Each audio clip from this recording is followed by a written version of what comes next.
Welcome to Checks and Balances. I'm Michael Vincent. This is James Blair. And this week, for our final episode, we've got Ben Brinkerhoff here to talk about retirement and how much you need to save.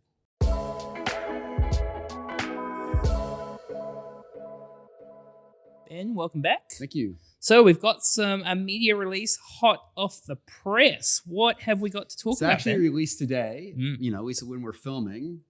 This is the Mass University Retirement Spending Guidelines. And what it does is it basically looks at the household economics survey and what people in different types of cohorts spend. And then it basically projects that, adds inflation onto it, and kind of gives us a sense of what people actually do spend in retirement, which is incredibly useful to know. Yeah, I think one of the reasons that I have a job is because the number's different for everybody, right? Yeah. It's not one size fits all, but it's really important to have these conversation starters and going, if you want the bare minimum, if you want something a little bit nicer, this is what it looks like. And Mike, I don't know if you can recall what we did about a year ago, but we actually spoke about these numbers last year and also in relation to Kiwi Saver balances. Yeah, and I think my sentiment at the time when we're talking about a no-frills retirement is that it was not no frills, it was just no. It was a no retirement. Yeah. But the no frills retirement is based on the cohort from the 20% to the 40% of people, what people actually spend. It's not even talking about from 0 to 20. Yeah. I think from 0 to 20, people are basically just spending government, New Zealand Super, and that's it. Yeah.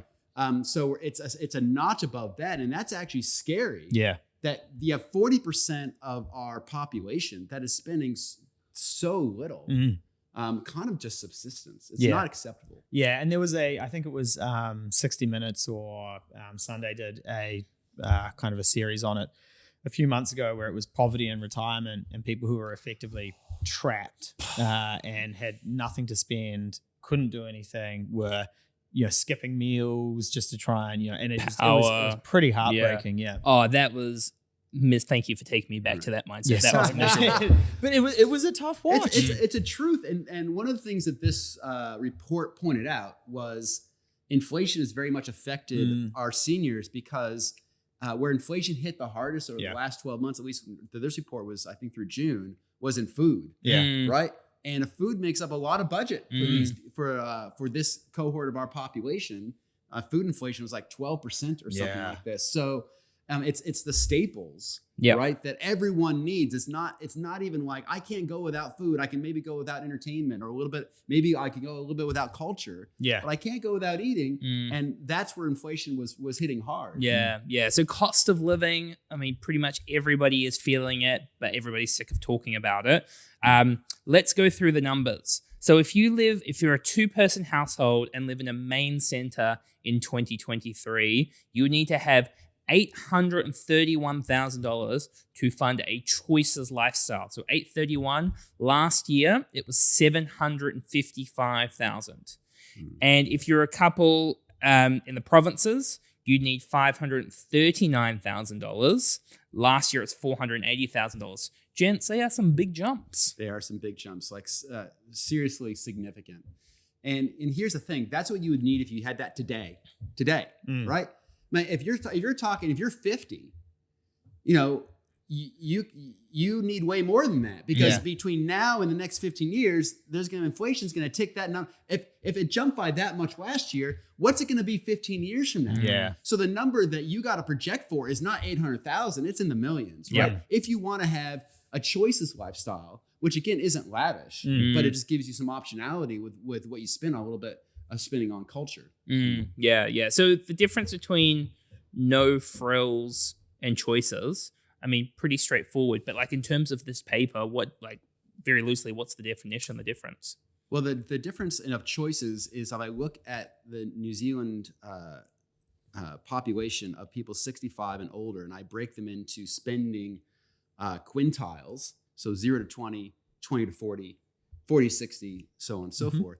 The choices is the 60 to 80th percentile. Yeah. Now, they tend not to like to look at the ends because there's outliers. We know that there's people that are in awful poverty and there's people that are spending lavishly, and most people can't relate to either of those two cohorts. So basically, you take those two people that are affecting those two quintiles out, and I just look at the 20 to 40, and I look at the 60 to 80, and the choices is the 60 to 80. So really, you're spending more than the majority of people do, and that's affording you some more money to spend on holidays and on culture and on shows and on restaurants and things like this. Well, that's really just not an option in your no frills, right? Which is you described as your no lifestyle. So I mean, they're scary numbers. They're big numbers. What do people do about it? They're not scary. They're totally achievable. I think we have let ourselves down in this country. You guys talked last time about KiwiSaver and about, if you do KiwiSaver right, you can fund your retirement with KiwiSaver, and very few people do. In fact, I hate to say this, I've never met anyone that has. I've never met. The last person I talked to was doing most of the right things. They were putting away 8%. They didn't even know they're putting away 8% because they had just adjusted their lifestyle, so that was like comfortable for them. But they were in the wrong KiwiSaver, in the wrong asset allocation. They were in an expensive KiwiSaver who I won't name, right? Because I don't want any blacklisting this. Rhymes with. Right. And they were they invested in a KiwiSaver for convenience, not based on what's best. And they were in an allocation which is inappropriate for their age profile.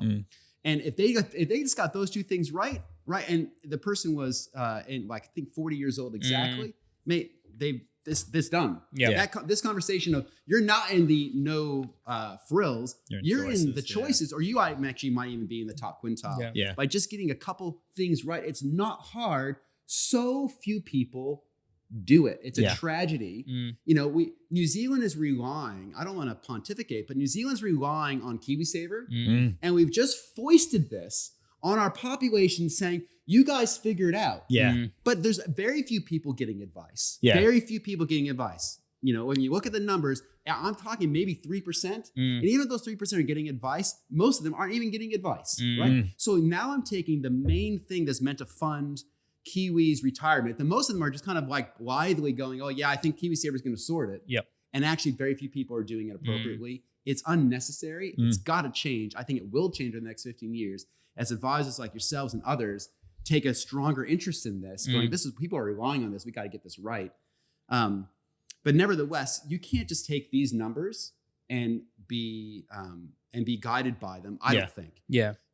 Because what you spend has got to be based on the lifestyle you want, not the lifestyle you end up with, but the lifestyle that you want. And I think in terms of the numbers, like $830,000, you go as a really big number, and we are designed to be like, if it's too hard, that's not achievable, I'll put my head in the sand, while everything is about small, consistent steps over time. And if you, like you said, you get your KiwiSaver right, you do some contributions, you get your biggest asset by far is your income and how you channel that to pay down debt, grow wealth in whatever way you're going to do it. It's amazing what people can do over 5 or 10 years. And if you've got, say, that example of the 40-year-old, you've got 25 years to work with. $800,000 will be easy. But people go, achievable. That's a huge number. I can't do it. Yeah, exactly. So we despise the day of small things, right? And we're kind of looking for maybe the Hail Mary pass, if I can use an American football term, right? But actually, it's just the consistent doing the small things well, which we talked about in our last episode a little bit. That's going to get you here. These numbers are absolutely achievable. The question that I think very few people can articulate, I mean, very, very few, is, hey, for the lifestyle that you want. Now, most people don't even know that. It's a lifestyle that I want. That's too big of an idea altogether there. But for the lifestyle that you want, what are you aiming for? Right? It's like we're in a boat going somewhere, but we don't even know what the destination is. We don't even know we're dressing for cold weather or hot weather, right? So when we'll get there. So, I mean, my question for advisors often is, hey, how do you actually help someone even know what they want or what they should be aiming for? Cool. And without making this a big plug for kind of what we do and that sort of thing, because you can take this and implement it yourself if that's what you decide to do. It's not about how much money you have, more money in the bank, more properties, any of that. It's all about what do you want? What are your goals? Where are you living? Who are you spending time with? At what ages are you doing it? And it's very easy to wrap numbers around that. So we talk a lot about SMART goals. So specific, measurable, achievable, realistic, and time-bound. Setting goals around what you want for your future and then putting some numbers around it. And then it's very easy to go, instead of 830,000, here's your number for the lifestyle that you want to live. And where are you going to be with your debt by that time? How, is it going to be paid down? Yeah. Is it not going to be paid down? Sometimes you sat with someone, they can't even do that. And I understand why they can't do it. But you just say, okay, this is how much you make now. I can see you put this towards your mortgage. You save this much into your Kiwi Saver and other types of savings. And this much is going to your kids. So this is kind of what you spend on yourself. Is that comfortable? Yeah. Is that good? Or is that not enough? What are you missing? Are you denying yourself some of the things that you want because, money's got to go these other places, right? And you start with that and say, well, gee, if that's good, then let's aim for that. I'll multiply that by 12, right? And just say that's a starting place. Yeah. It's maybe not where we want to end up, but it's a starting place. Or they might say, yeah, you know what? I feel a little bit pinched and I'm not taking as many holidays as I want. I'm not really going out to dinner as much as I'd like or something along those lines. Let's say, well, okay, let's just figure out what that costs. So people don't know what they want sometimes, but they know where they are. Yeah. And you say, well, let me start with where you are and whether that feels good or that feels like you're not actually achieving the lifestyle that you want. Yeah, another really good one is around if you won Lotto tomorrow, what would you do? How would you spend your time? Would you keep working? And the reason you ask that question is kind of working out, are they getting satisfaction in the job that they have? What kind of house you're living in? All of those sort of things. And then you build like the dream life. And then you go, because the thing is, the dream life, like the we've won Lotto lifestyle is completely possible. It's just, are you willing to sacrifice enough to get that thing? And then if you go, cool, this is what you'd have to do. And you go, oh, I don't want to sacrifice that amount. And then you try and find balance between the two. And the whole negotiating between current you and future you to make sure, I think a big part of what a financial advisor's job is around clarity. Yeah. Making sure you 100% understand the different scenarios, the way things will play out, the different options at play, and you can make the decision that's right for you. I couldn't agree more.